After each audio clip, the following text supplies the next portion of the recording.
So you guys want to elevate your makeup look? Okay, Patrick, it's all in the technique. I'm going to share the tips and tricks that I use that will elevate any makeup look.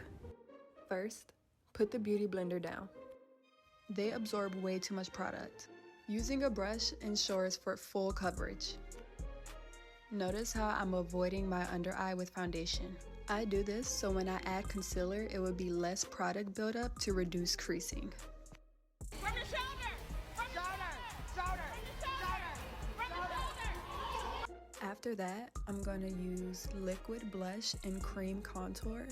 And right now, I'm only using liquid makeup because when you start mixing liquid and powder makeup, that's when it gets to separating. So note that during this first half of the makeup routine, you are only using liquid and cream makeup. When there's too much product on your brush, it's going to be very hard to blend things out evenly. To fix that, you could take a washcloth, a napkin, or even rubbing alcohol and clean your brush off. This is how you get that full coverage look without it looking cakey. And you can do this at any step in your makeup routine. If you think you have too much foundation, wipe it off. If you have too much contour, wipe it off.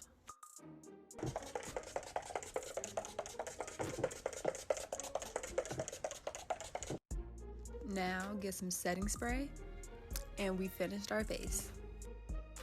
To make sure my under eye doesn't crease, we're not baking anymore. Lightly take some loose powder and tap it under your eye.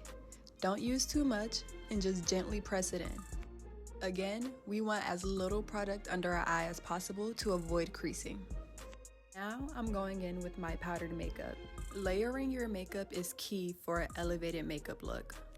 I'm just adding powdered blush where I put liquid blush and powdered contour where I used liquid contour.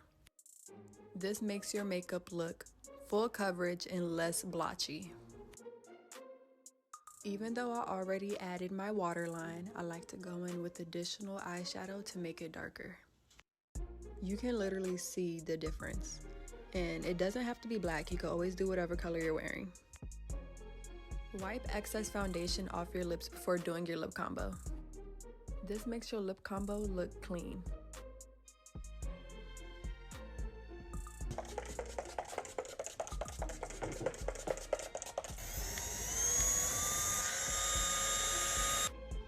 And there we go.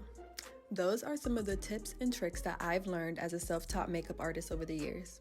Definitely let me know if there's any tips and tricks that I don't know about that I should incorporate in my routine. And until next time, Barbies.